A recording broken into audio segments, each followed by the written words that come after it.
अस्सलामु अलैकुम रहमतुल्लाहि व बरकातुहू। रब्बि इश्रह ली सदरी व यस्सिर ली अमरी वहलुल उक़दतम मिन लिसानी यफ़क़हू क़ौली। रब्बि ज़िदनी इल्म। আলহামদুলিল্লাহ, আল্লাহ তাআলার বড় মেহেরবানি। আমি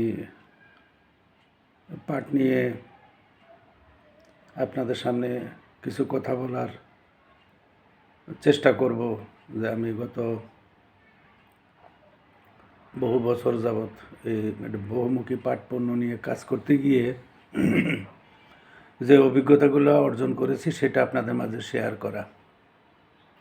আমি এটা আসলে হেডলাইন দিয়েছি হলো সোনালী আঁশের লুকানো কথা।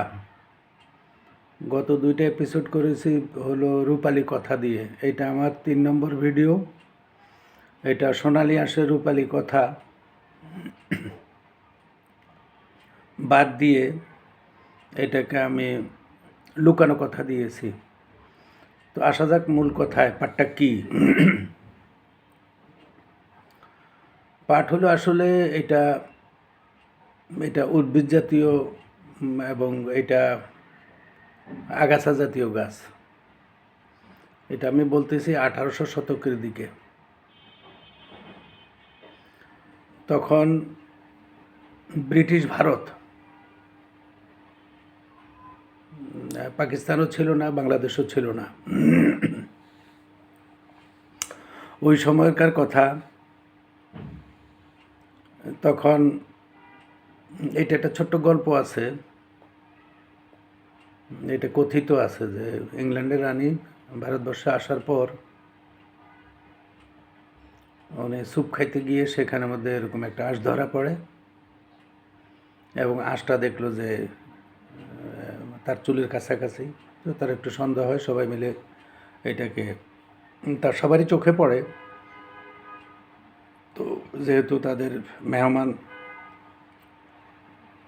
তাদের রানী, তো এটা দুই পক্ষই খুব সচেতনভাবে এটা নিয়ে পরীক্ষা নিরীক্ষা করার জন্য এই গাছটা কোথায় খুঁজে বের করলো এবং সেখান থেকে বেশ কিছু পরিমাণ কেটে তারা ইংল্যান্ডে নিয়ে এগুলো পরীক্ষা করতে। ভারতবর্ষ এটাকে পরীক্ষাগারে নিয়ে পরীক্ষা করা শুরু করলো। পরীক্ষায় গিয়ে দেখা গেল এটা এত পরিমাণে এটার মধ্যে আপনার ইনগ্রিডিয়েন্টস, যেটা আমরা বলবো যে এটা স্বাস্থ্যের জন্য খুবই ভালো, সমস্ত উপাদানগুলো এটার মধ্যে। এবং এখন জানা গেছে এটা ডায়াবেটিস, ক্যান্সার এই ধরনের রোগেরও উপকার। পাট পাতার চা থেকে, পাট শাক থেকে। তা আমি ওগুলোর আসলে প্রত্যেকটারই আলাদা আলাদা বর্ণনা করব। শুধু এখানে গল্পটাই করে যাই যে এটা ইংল্যান্ডের তখন আপনারা জানেন কি না,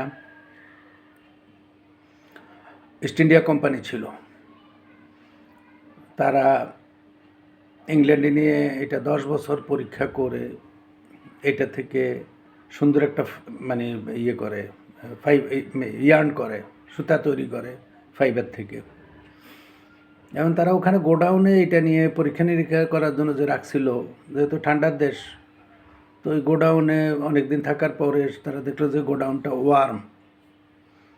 এবং তারা সুতা করার পরে সুতা থেকে তারা তখন এই ধরনের বিভিন্ন ধরনের ফ্যাব্রিক করার পরিকল্পনা করলো। করে তারা অনেক ধরনের ফ্যাব্রিক তৈরি করে তারা ইকো ফ্রেন্ডলি প্রোডাক্টটাকে সারা পৃথিবীতে তারা এক্সপোর্ট করা শুরু করলো। এবং ইংল্যান্ডের এটা অ্যাসেক্সে, এটা সাউথ লন্ডন, ওখানে পরীক্ষা করার পরে তারপরে যখন দেখছে এটা ইন্ডাস্ট্রিয়াল আকারে করা লাগবে, তখন তারা এইটা স্কটল্যান্ডের ডান্ডি নামক যে শহরটা, আল্লাহর কাছে লাখো কোটি শুকরিয়া, আল্লাহ তাআলা আমাকে সেখানে নেয়ার আমার সৌভাগ্য হয়েছে। এবং যে জাহাজে করে বাংলাদেশ থেকে, ভারতবর্ষ থেকে যেত, পাট নিয়ে যেত, সেই জাহাজে ওঠার তৌফিক দিছে আল্লাহ। এই জন্য আল্লাহর কাছে শুকরিয়া আদায় করি। শখও ছিল যেহেতু পাট নিয়ে কাজ করি। আমি সম্ভবত 2001-এ গেলাম, 2003 সালে আমি ডান্ডিতে ওই শহরে গিয়ে ওটা দেখলাম। এটা আবেগ কাজ করছে, তাই গিয়ে দেখে আসলাম।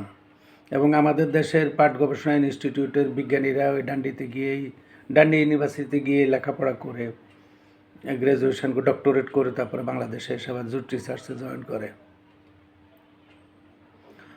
এবং এটা ইংল্যান্ডের উত্তরে, এটা ইংল্যান্ডেরই মানে গ্রেট ব্রিটেনের 4টা দেশ মিলেই তো যুক্তরাজ্য। তো এইটা তাদের একটা রাজ্য নর্থে, এটার সাথে শুধু ল্যান্ড বর্ডার এবং ইয়ের সাথে ল্যান্ড বর্ডার ওয়েলসের সাথে, কিন্তু আয়ারল্যান্ডের সাথে আলাদা, এটা একটা মাঝখানে সমুদ্র আছে। তো তারা কি করছে, এইটা তাদের সেন্ট্রাল থেকে সরিয়ে দিয়ে তারা তাদের যেই অন্য যেই দেশ আছে তাদের শাসিত, সেখানে তারা এটা ডান্ডি নামক শহরে, এবং ওখানে একটা পোর্ট আছে ডান্ডি পোর্ট, ওখানে এটার ফ্যাক্টরি করে এবং ব্যাপক মুনাফা অর্জন শুরু করছে তারা।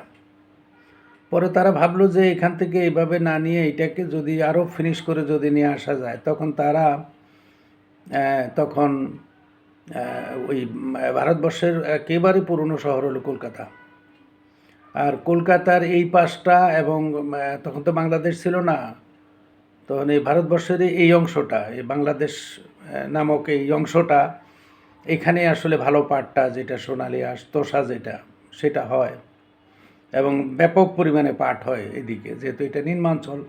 এবং যমুনা এবং ব্রহ্মপুত্রের যে অববাহিকা, যেটা মানিকগঞ্জ থেকে মাগুরা হয়ে এদিকে আপনার ওই জামালপুর, ময়মনসিংহ, এই জায়গাগুলোতে ব্যাপক পাট হইতো। কিন্তু এমন এক সময় গেছে, ওই সময় এটা সারা বাংলাদেশে পাট হতো। যেমন আমার বাড়ি হলো নোয়াখালী, নোয়াখালীতে আমি পাট দেখেছি, সেখানে আমি স্টোমনিতে আমি জুট মিল দেখেছি। তো কিন্তু কালের বিবর্তনে এখন ওইসব মিলগুলো আর নাই, ওই চাষও নাই, পাট চাষও নাই। কারণ হচ্ছে আমাদের দেশে রেভলিউশন হয়েছে জনশক্তি রপ্তানিতে, এবং ছোট ছোট বাচ্চারাও নোয়াখালীতে একেবারে মিনিমাম না পারলে, যার সামর্থ্য নাই কৃষক, তারপরও সে তার বাচ্চাকে সে পাঠিয়ে দেয় হলো ইয়েতে আপনার ওমানে, তারপরেও যাওয়া লাগবে তাদের, বিদেশ যাওয়া লাগবে, বিদেশি পয়সা। তারা এখন নোয়াখালী ঘরে ঘরে বিল্ডিং। যাই হোক, তো যেটা বলতেছিলাম যে এই ডান্ডি শহরে তারা এটা করে কলকাতা শহরকে তারা বেছে নিয়েছে, এবং কলকাতা হুগলি নদী, হুগলি একটা শহর আছে, এলাকা হুগলি জেলা, তো নদীর নাম হুগলি নদীর পাড় দিয়ে। এবং সেখানেও আমি 2002 সালে দিল্লি অটম ফেয়ার আমার যাওয়ার সৌভাগ্য হয়েছে, এবং সেখানে আমি এই মেলাটা, এই পাটের, বেসিক্যালি ওখানে পাটের প্রচুর প্রোডাক্ট আমার দেখার সৌভাগ্য হয়েছে।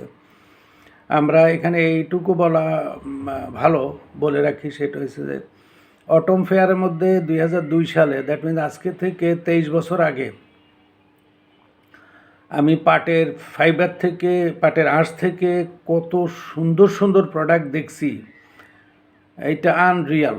মানে এখন পর্যন্ত বাংলাদেশ সেই সুতা, সেই ফিনিশিং প্রোডাক্ট, একটা দুইটা মিল আপনার ওই সুতাটা করে, কিন্তু তারা এক্সপোর্ট করে ফেলে প্রোডাক্ট পর্যন্ত তারা যাওয়ার। কারণ আমাদের দেশে দুইটা পার্ট, একটা হলো ইয়ার্ন আর একটা হলো ফ্যাব্রিক।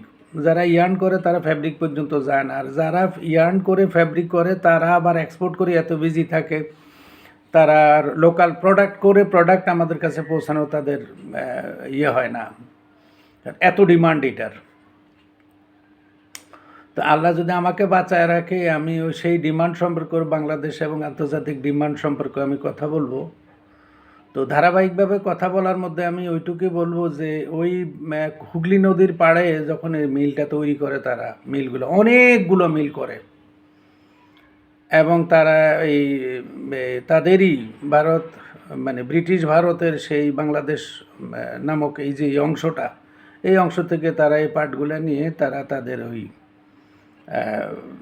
এক্সপোর্ট করা, তারা তাদের এখানে ওখানে মিলিয়ে, এবং এক সময় এসে তারা ডান্ডিতে এটা বন্ধ করে দেয়, কারণ তারা এটা আউটসোর্সিংটা পছন্দ করছে।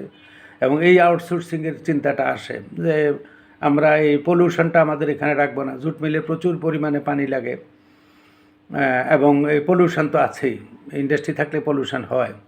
এটা ওয়াটার পলিউশন, ওয়েদার পলিউশন, যে সব দিক থেকেই পলিউশন থাকে। এটা বন্ধ করে দেয় তারা, এবং কলকাতা এটা শুরু করে, এবং কলকাতা ব্যাপক পরিমাণে করে তারা নিয়ে যায়, তারা এক্সপোর্ট করে। এই হলো আমাদের এখানে 10 মিনিট হয়ে গেছে। আসলে কথা বলতে নিলে কথা বলে শেষ করতে পারি না, বড় ভিডিও করলে আপলোড হয় না। আপনারা যদি আমার সম্পর্কে জানতে চান তাহলে 01756994218 এই নাম্বারে যোগাযোগ করতে পারেন। আমি একটা ছোট্ট ট্রেনিং করাই 5 জন নিয়ে। এটা সব মাসে অবশ্য করাই না, 5 জন করে করাই, এবং এটা আমার একেবারে আপনার পাটের বীজ থেকে এক্সপোর্ট পর্যন্ত এই ক্লাসটা 7 দিন, এক দিন 5 ঘন্টা। তো আমার এই 01756994218 এই নাম্বারে যোগাযোগ করতে পারেন। আমি চতুর্থ ভিডিওটা করার জন্য এখন এই চেষ্টা করি। ওকে, থ্যাংক ইউ, সালাম আলাইকুম।